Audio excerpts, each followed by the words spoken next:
Cool. Good evening, everyone. Thank you so much for coming tonight for our Fall 2023 demo day. You are actually quite lucky tonight. You will see both web development and data science projects. We made things easy for you, and we are going to alternate between web and data and web and data. Without further ado, let's welcome Kimi on stage. Hi, everyone. I'm Nick. Anyone here likes going to karaoke? Yay. Yeah, I'm a huge fan of karaoke. But every time when I go to karaoke, I don't know what to sing, and I cannot remember the songs that I sang before because I don't have a good memory.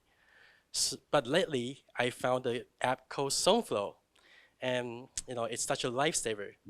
So I already made some playlists since I've been using it for a while now, and let's check the one called Christmas Before Demo Day. There are already a couple songs on the list. There is All I Want for Christmas Is You and Last Christmas. Oh wait, actually I just went to karaoke last night and we sang Last Christmas. It's such an easy song and everyone can sing along, and we enjoy the vibe so much. So I'm gonna rate the song and save it. So next time I can sing it on Christmas Eve. So I think I'm gonna give it a 2 for difficulty, and maybe a 5 for hype number. Let's save it. I think the list is missing something. Maybe I should add another Christmas song. So I'm gonna search maybe Silent Night. Okay, there are so many versions. Let's try the one by Michael. It's a bit boring, but maybe let's try Mariah Carey since I love her so much. Yeah, it sounds better. I love it. Let's add it to the playlist. Actually, I'm hanging out with my friend Kimi and some other batchmates tonight. So I should probably look for some karaoke near the station. Okay, there are two. There's one called Big Echo. Yeah, it looked nice, and I'm gonna save it and send it to Kimi. Now I'm in the karaoke. It's almost my turn to sing, but I'm very indecisive when it comes to choosing a song to sing. Well, I recently used SongFlow, and it's giving me recommendations, and it really helped me a lot. There are so many popular and new songs in this app, but I really don't have a time to listen since I've been coding a lot in Wagon lately because of our project. And there's this Made For You, which is very made for me. I love all the songs, especially like Umbrella and Zombie.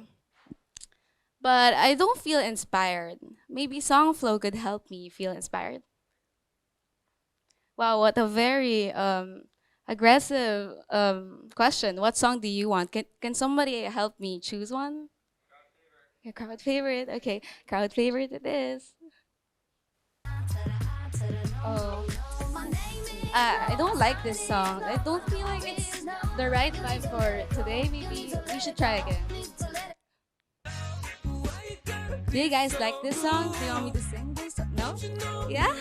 Okay, but before I sing this, I should probably add it to the queue so that, we can all sing it together. I would like to thank my partner, Nick, for doing all the front-end work, and how the app looks is so amazing. But before we end the night, sorry, we should all go to karaoke and use SongFlow. Thank you. Next up, we're diving into data science, and more specifically, let's do a little bit of yoga. Let's welcome Leonard on stage. Hello and welcome to the Hatha Project with the tagline supporting affordable yoga practice at home. So the first question is, what is yoga? If you summarize it, you have conscious breathing practice, conscious posing, and conscious relaxing afterwards to clear your mind. We concentrate on the posing today. So yoga is very popular nowadays. A lot of people do it. There are a lot of classes and trainers, but you still have some pain points you deal with if you do yoga. Pain points we have is high cost. The classes cost a lot. The commute is far. You have no feedback if you train at home alone. You have an inflexible training scheduling you need to deal with your work and you need to adapt. We offer Hatha support. Hatha support enhances your class training. You can train a bit more. You have virtual instant feedback on your training and you can do it from anytime, anywhere. So what does Hatha support do for you? Hatha support is correcting your pose live at home. So you have your live video feed. This is you on the live video feed. You get directly after, when you do your pose, an instant pose recognition. And then when the pose is recognized, you get afterwards a pose correction as well. So, and that makes you a happier yoga practitioner. Yes, for the how we came there and what we did, I asked Masaki on the stage to explain the technical details. So, have fun. All right. Can you guys hear me okay? All right. Thanks, Leonard. So the first question we had to ask is, what pose is it, right? It's a pose correction, but if we don't know the pose, there's no point in correcting it. So we started off with 833 images consisting of 5 distinct poses. We created a pretty straightforward neural network model where we could feed in a still image of somebody and it could pretty accurately actually come out with the answer. So for this one, you can see it would come out with warrior. But the problem with this is that it's analyzing this entire image. Yeah, there's a lot of data there, which means it takes time. And as Leonard said, we have a live video feed, which means it has to look at images stacked rapidly, very quickly. So we had a need for speed, and we used what is called MoveNet. So we took a little bit of a different approach. What MoveNet does, it's a Google library. It allows you to feed an image into the model, and in return, you get landmarks, which are basically, you can think of as joints on your body. These are coordinates of where on the image where the joints lie.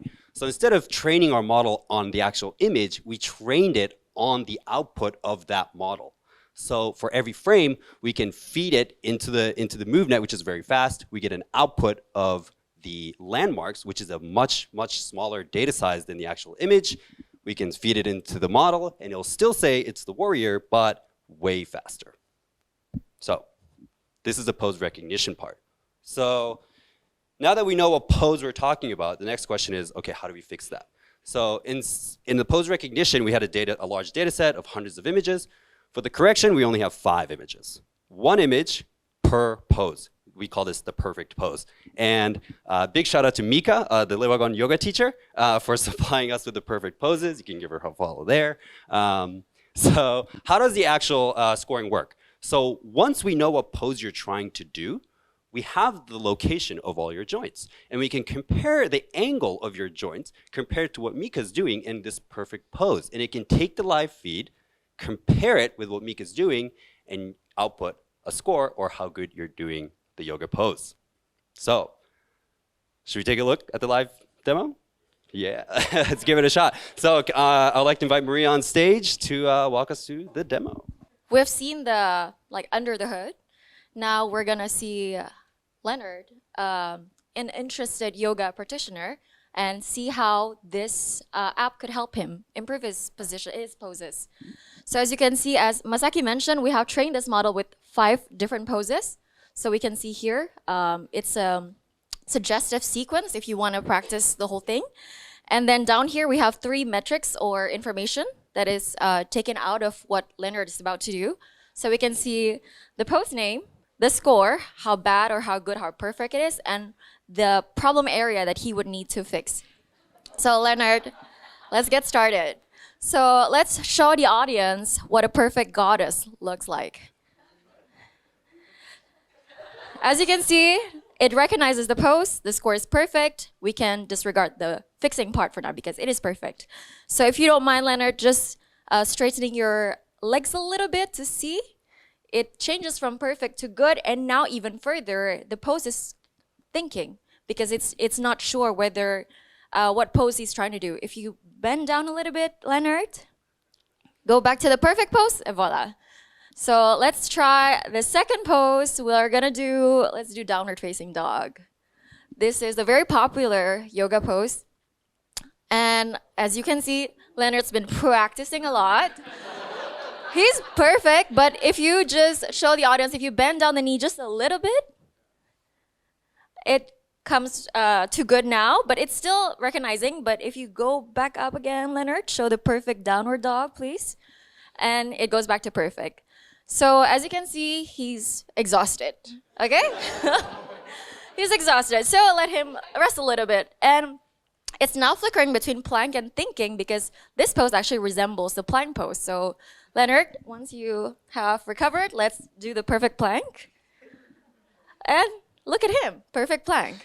So if you bend down the knees now, it goes to good, but it recognizes that the frame resembles plank. So let's show again the perfect plank before we let you catch a breather. Okay, so that's it, guys. Here's the app, and I'll let Leonard put his shoes back on and wrap it up.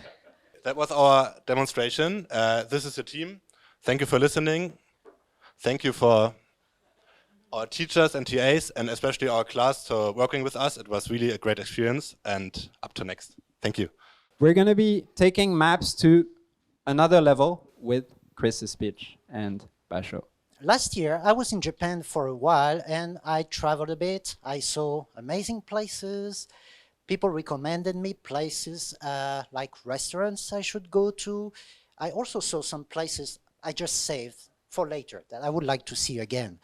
And well, I'm here again this year and now I want to use this information. The problem is, by using Google Maps, this is what I got. So it's not really easy to use, right? But thankfully, my friends told me about Basho. So Basho is a new app that helps you save easily the places you want to go to, create lists, or even use tags so you can find them again easily. So let's have a look. So this morning, I was talking to Jan, standing over there, a teacher, and he told me about this amazing bookstore in the city. And I already kind of forgot the name, so I really want to save it now before I forget. So I'm going to click on this pink cross. The name was something T-site, something like T-site. I can't remember exactly. But let's have a look. And good, Basho gives me a list of suggestions already. That was the first one, yeah, Daikanyama T-site. How can I remember that? And Basho is going to give me the address. So what do I need? I'm going to give it a special icon, something that I can recognize easily. It's a bookstore, so I would just pick the book. I'm going to add tags. This bookstore is special, but because it also has a cafe. So I'm going to use the tag cafe that I created previously. But it's also a bookstore, and it's the first time I'm having a bookstore, so I'm going to create a tag, adding the plus, and add the bookstore to the list. Now that it's done, well, I haven't visited yet, so I can't really rate it, right? So I will keep that for another time. However, in the comments, I'm going to write, well, what Jan told me, basically, that it's a beautiful bookstore, yeah, with a Starbucks inside. I just need to pick a photo now, a photo that I choose that will really help me remember why I picked that place. And now I just need to save it. And now we're done for that part. And here it is, beautiful place. I really want to go there. So now, in our team, we have Jonathan. Jonathan is sitting over there. Hi, Jonathan.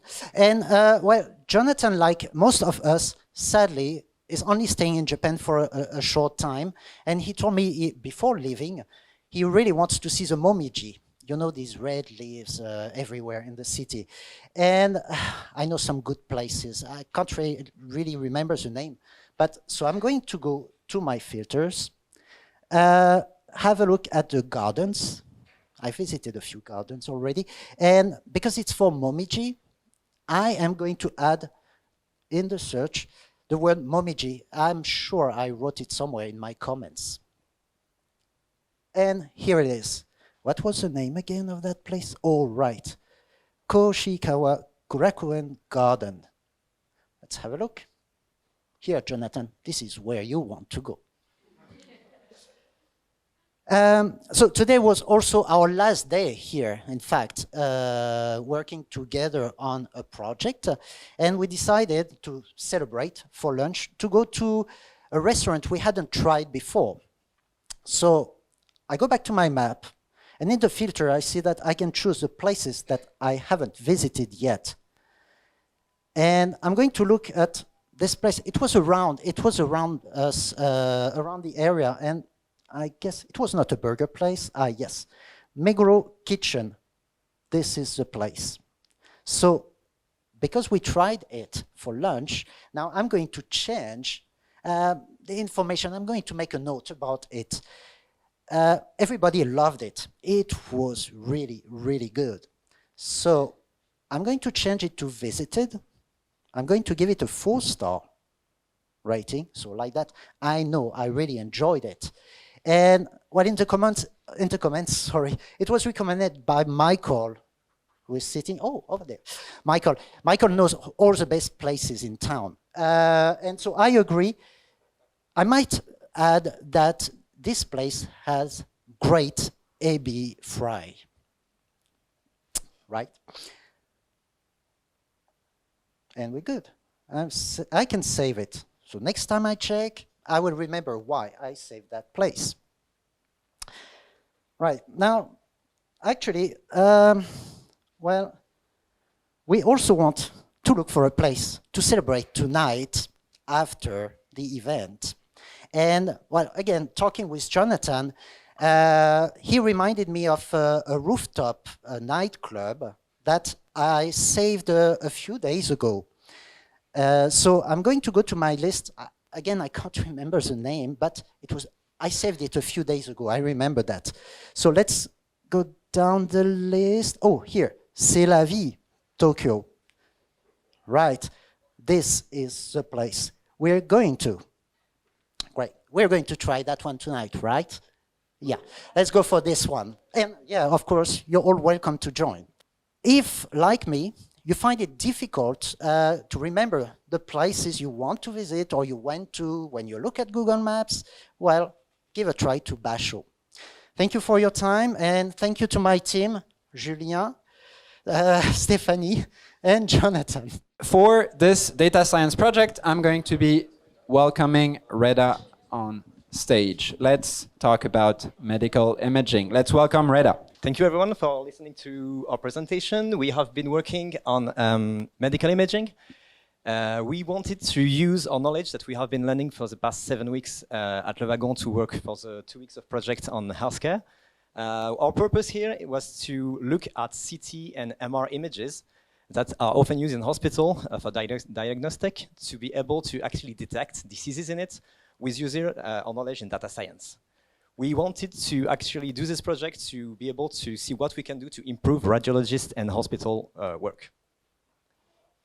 So without going to say anything more about our project, just let's go to our demo. So what we have been working on is on building an application that we can see in a few minutes. Yeah, no.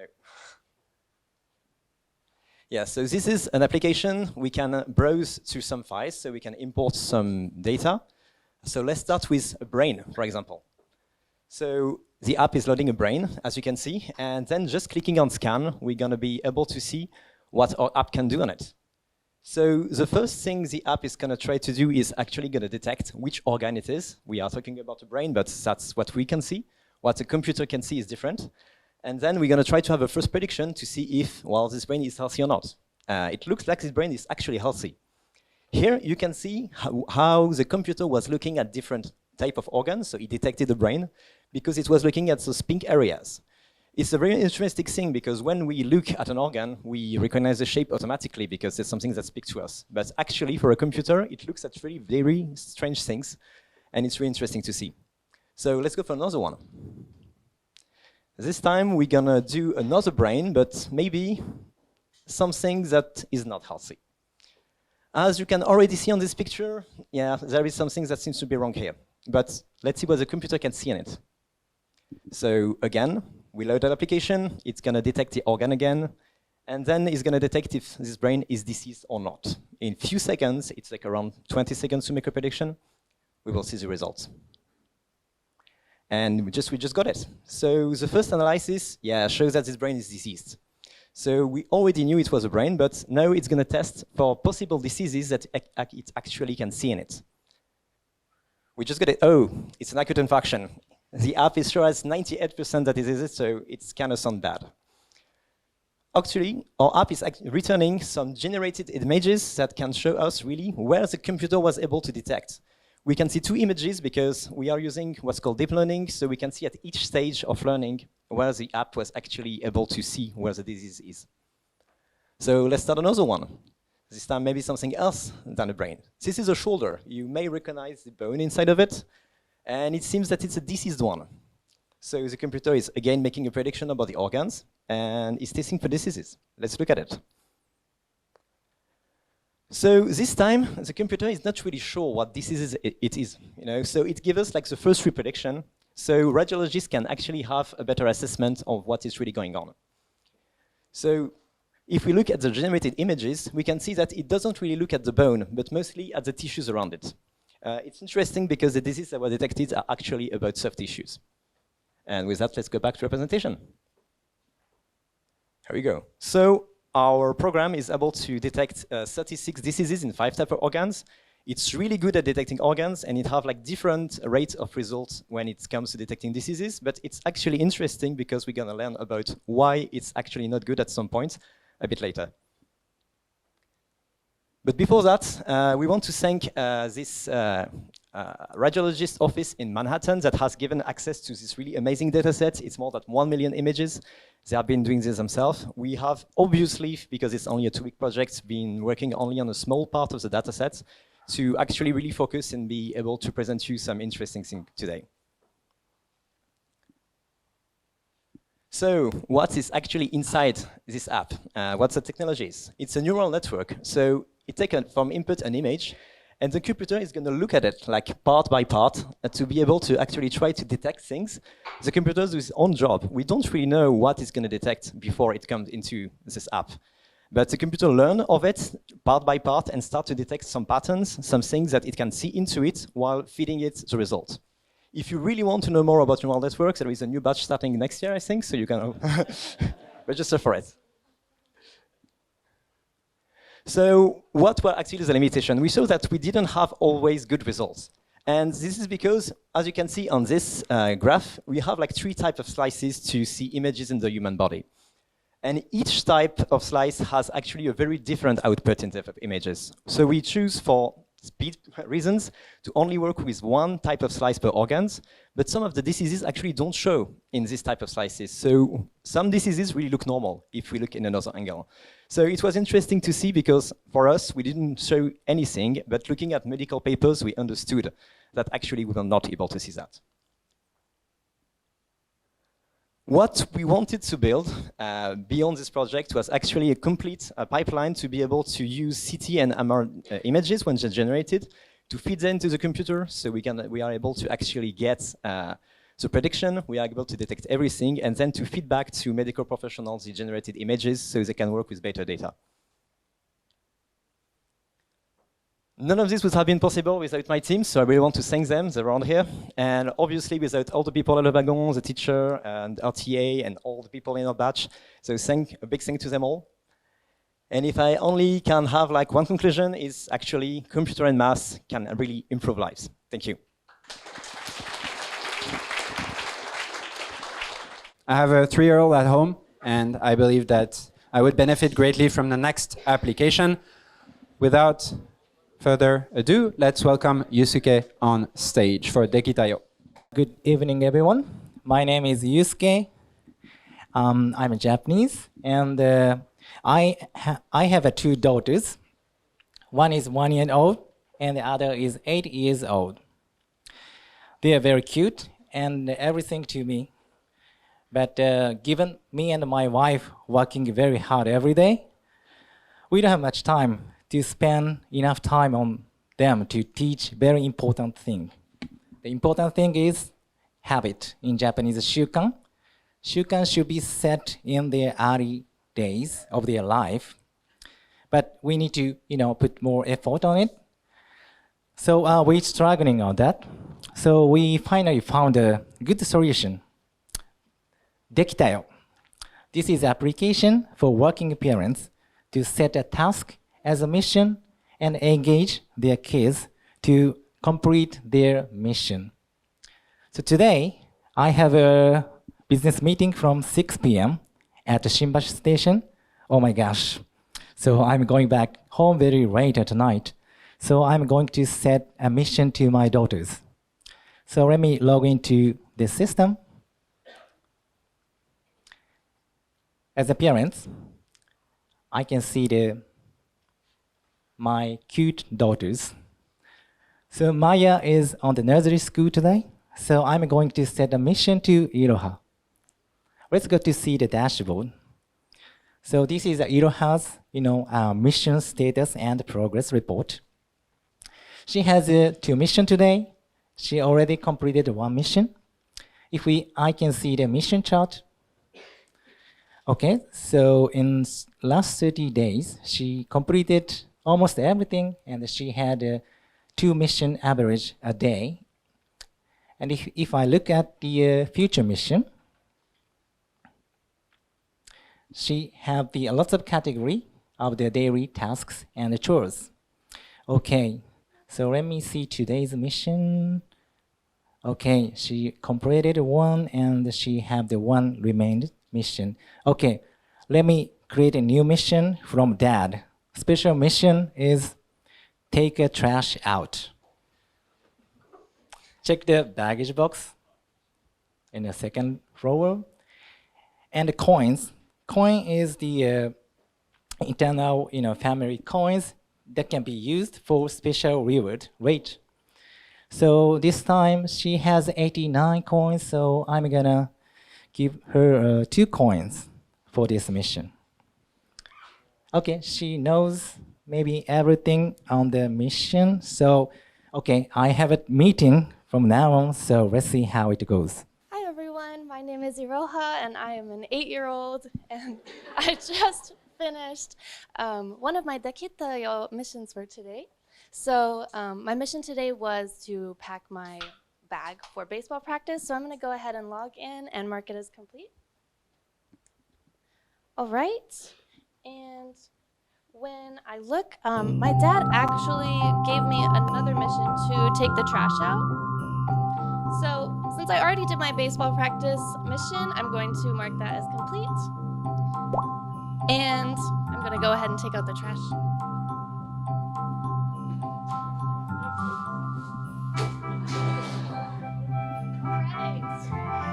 And I did all of my missions for the day, yes. Okay. All right. Since I finished all of my missions today, my little sled on my game board actually moved 1 space. I really love this setup because when I get to the end, the gold star, I get to go to Disney World, but I am quite far away. So I still think I deserve a reward, and I have 93 coins, so maybe I'll check out the store.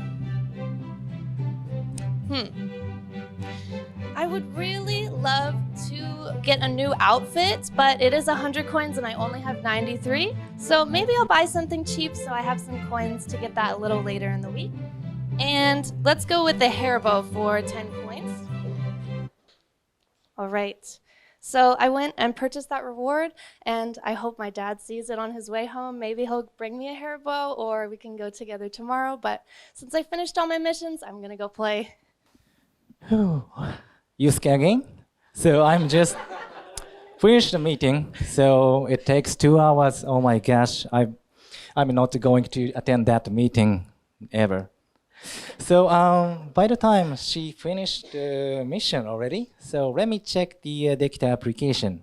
Oh, I got a notification there. So Iroha completed her mission, everything today. And okay, she also requested a hair bow as a reward. Okay, I'm gonna get a new hair bow at Daiso on the way back home.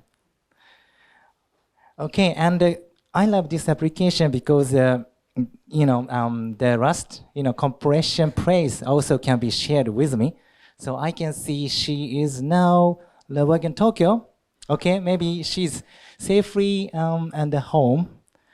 With this application, I hope she's going to build a great habits which serves entire her life. And that's why my family loves Dekitayo. Thank you. Thank you. And we're going to be diving into Soccer Insights with MD. Let's discover about their project. Good evening. We're excited to present you our face recognition football project. So imagine you're watching the thrilling World Cup finale with your family. For some members of the family, this will just be an exciting game between two nations. But what is actually at stake here? This is actually a game between two of the world's best players. For Messi, a very important game, as he won almost all titles but a World Cup title. On the other side, Mbappe, who for his very young age already won a World Cup and is very eager to win again. So our project aims to bring more context and analytics to the screen by building statistics on face recognition on the football players on the screen. How did we create this technology? So we created an app in which you can upload a video, and then the app uses face recognition to extract the faces from the players. Because first it's easy to see that that's a player with a face, but for the computer it's actually really hard. Once it has the face, it tries to connect the face to a name, and then it will give a list of the names as well as link the name to a position of the player. Then our app will give position-specific graphs on that football player that is recognized. So first we started with faces. A challenge we faced is that we wanted to start with the actual portraits of the players. But while watching a live game, the football players are running, turning, moving all the time.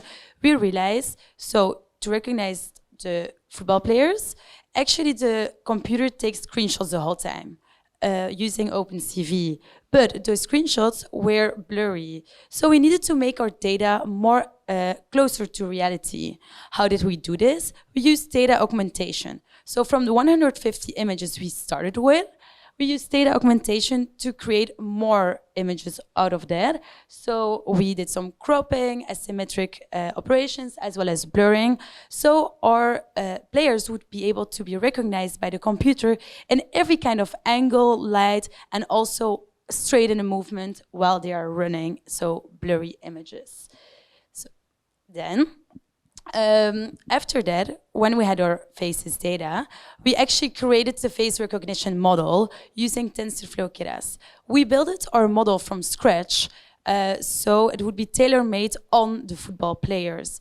You might ask yourself, what does this mean? You can think of it as of teaching a child how to recognize football players. Of course, the more players you show to the kid, and from every angle, every side of the face, the better the kids will get at actually predicting what, or actually guessing what player it is.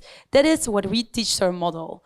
Our model gained an 83% of accuracy, meaning the kid was correct in a bit over 8 out of 10 players in guessing the correct name.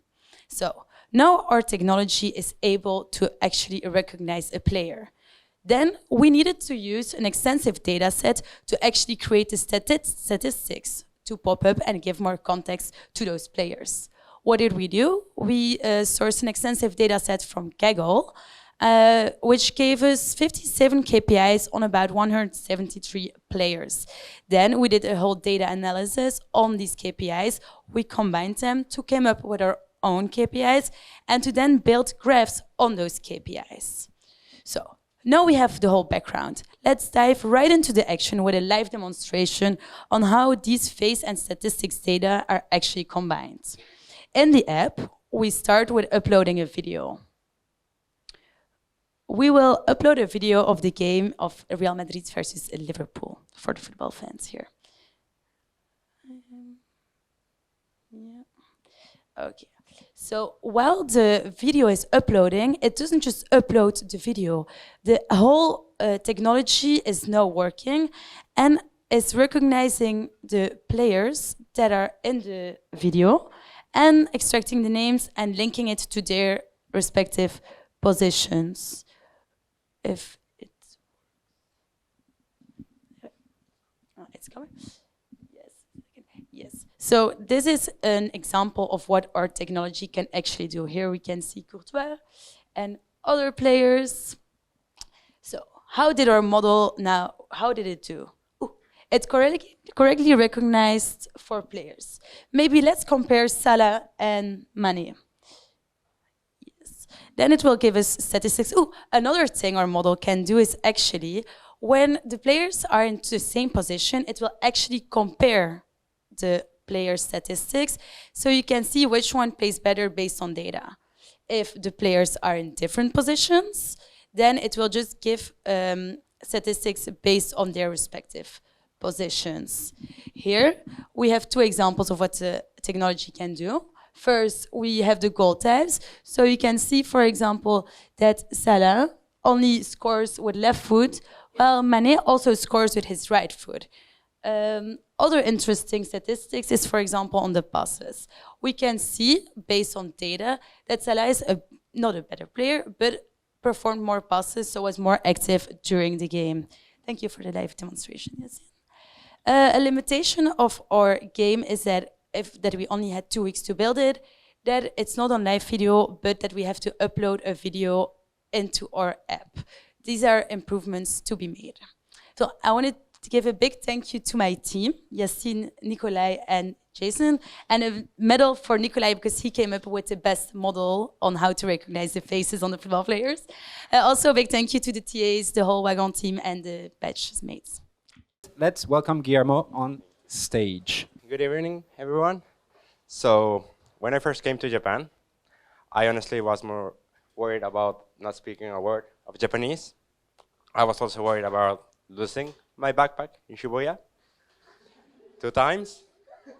But yeah, I mean, I didn't expect that finding a trash bin would also be one of my main concerns. My friend Michael introduced me to this app called Trash Treasure.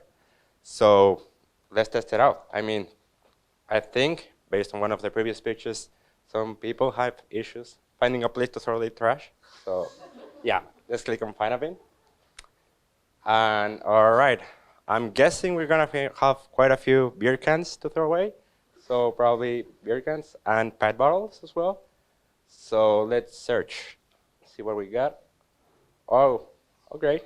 So we automatically have like the closest bin to us. Let's click on it just to see where it is. All right, so it's on Meguro Station. Awesome. So, while I'm kind of starving and I do want to leave, I can't really do that. So, right now, this is the message you will get if you actually left the building and walk all the way there.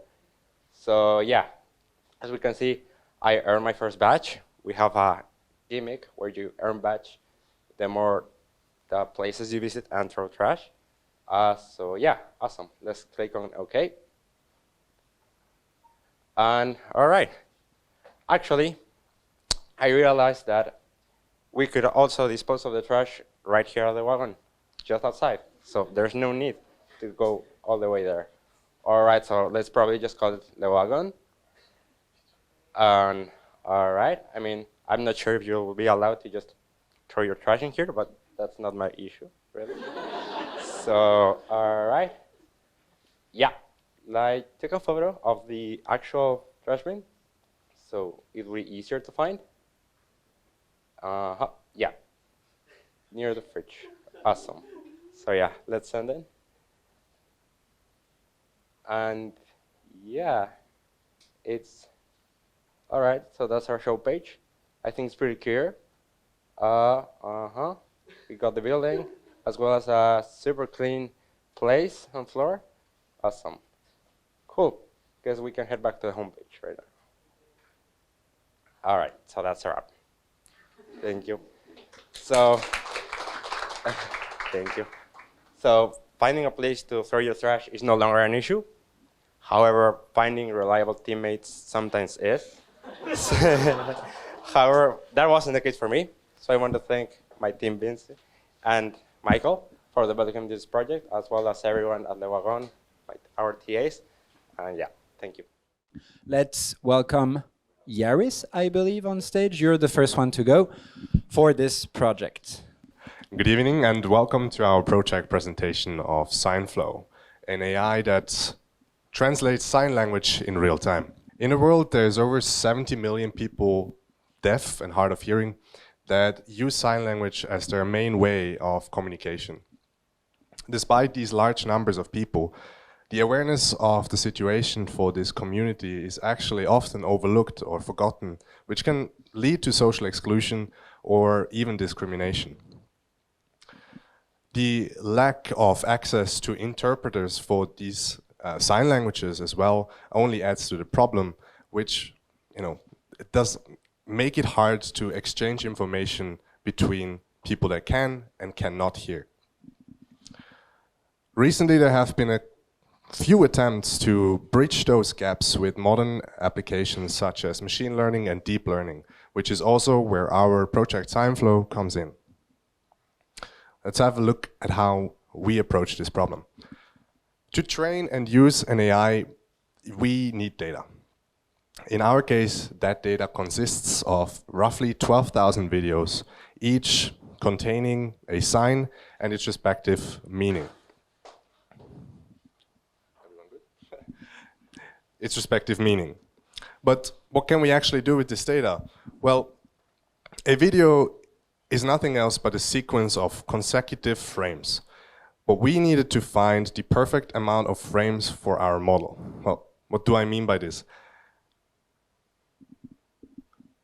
The 20 frames that we're talking about here is where we found the best balance between keeping our model light enough to actually work on a live feed on videos, while also containing all the important information that is contained in such a video.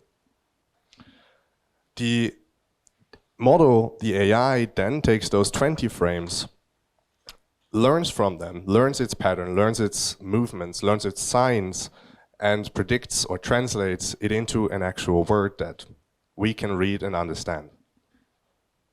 Let's actually see and hear from Ego how our model works.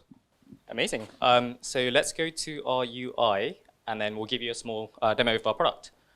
So Yaris mentioned about videos, so let's actually start uploading a video. So Benjamin, if you could upload one of the videos at random. And note that these videos, by the way, our AI hasn't seen, so they're new data that AI is now basically reading for the first time. So yeah, let's give it a go. Let's see what that looks like. So that's the sign. It's a 2-second video, and let's run that on the AI that's on the cloud. So now it's reading all of the frames at the moment, and it's predicting go. I don't know how much of you actually know American Sign Language, so let's actually check whether the AI was actually correct or not. So if we just click on a few of those videos, it seems like AI did correctly. Right, thank you. Now, in the beginning I told you that our mission was to translate sign language in real time. What you just saw is definitely not real time. We just uploaded a video that already existed. So to achieve this goal, we needed to take our model to the next level. And after a lot of testing and playing around with different models, we found a tool called MediaPipe. MediaPipe was able to focus our model's attention much more on the actual hand signs and, of course, entire body movements, and extracting much more information from it than it was previously able to. In addition to that, we supplemented our data with additional, much cleaner videos that we took ourselves and trained the model with them as well. Now, we saw the video. Let's see the live action in play. So if we flick to the second page of a UI, so it's a very simple UI that basically does a live stream. So we're now going to turn on the webcam for Benjamin to actually act real life, and then the AI in the cloud is going to work real time for us.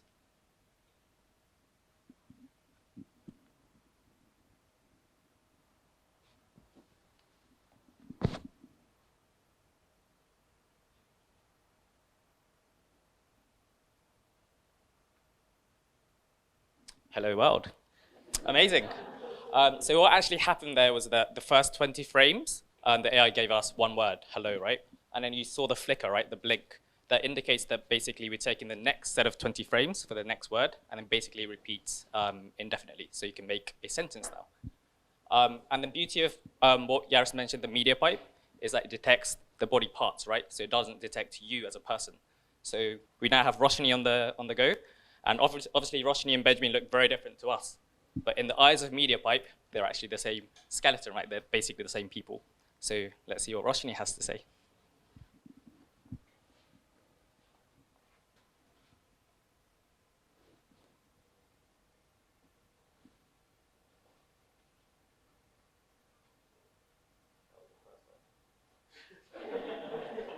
I guess you can drink. Yes.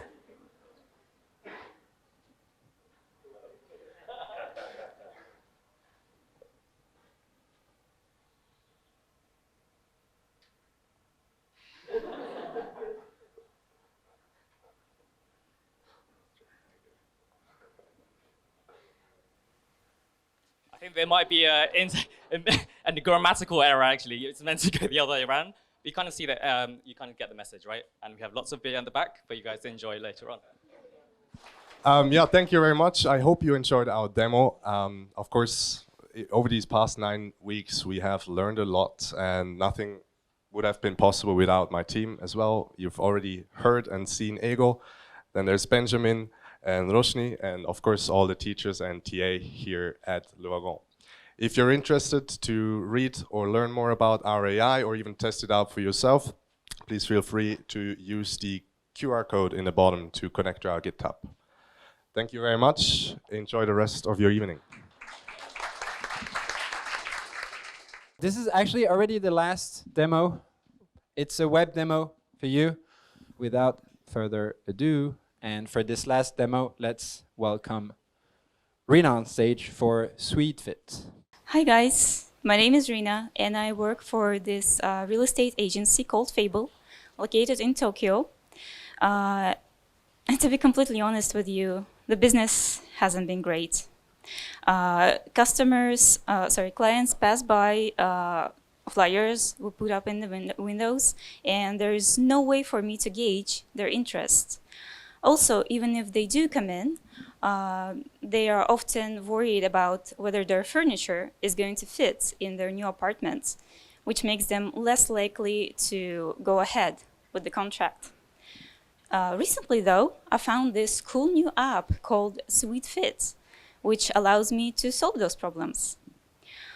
So it's early morning, I'm starting my day, and the first thing I want to do, I think, is to check if I have any new requests from customers.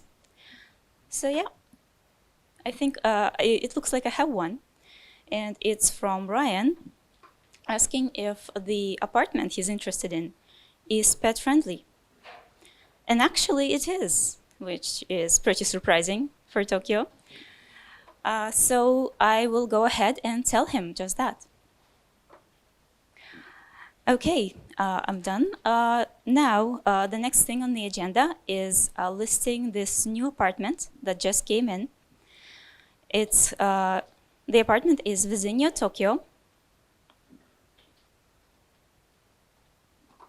And I'm going to come up with a pretty long and elaborated description for it. The rent is 80,000 yen per month. And the total floor space is around 22 square meters. And the address is Meguro 523.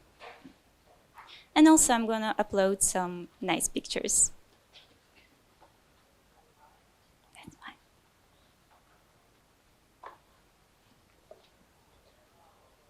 Yes, let me go back. Let me find my pictures. My desktop is a bit disorganized. Man. Yeah, I really gotta be better about this. Okay, okay, so I'm pretty much done, so let me save this and go to my listing page. Nice.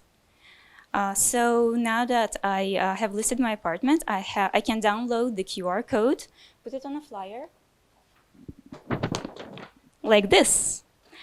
put it up, which will allow my clients to scan it and see, go on the app and see if their furniture will fit in this apartment, which is great for me because they will be more confident to go ahead and rent it. So let's do just that. Hi, my name is Shinji.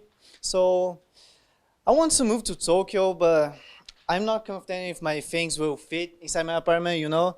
And then I know one app called SuiteFit, which can see if my things will fit inside the apartment. And I was walking down the street and found this amazing flyer called Vizinho Tokyo with this amazing QR code. So let's scan it and see how is it. So, all right, we have the Vizinho Tokyo, the location, description, everything looks amazing. So let's save it for later, all right? Cool. All right, now that I'm home, I have more time to plan my stuff. Let's go ahead and see if I have all my items to fit inside my apartment. Table, chair, everything looks nice. So let's go to my saved apartments and look for the Vizinho Tokyo. Check your feed. All right, let's start with the table. I think it should be close to the kitchen because I want to sit close to the place I make food. Looks nice. And then we can add some chair close to the table. All right. One couch, maybe.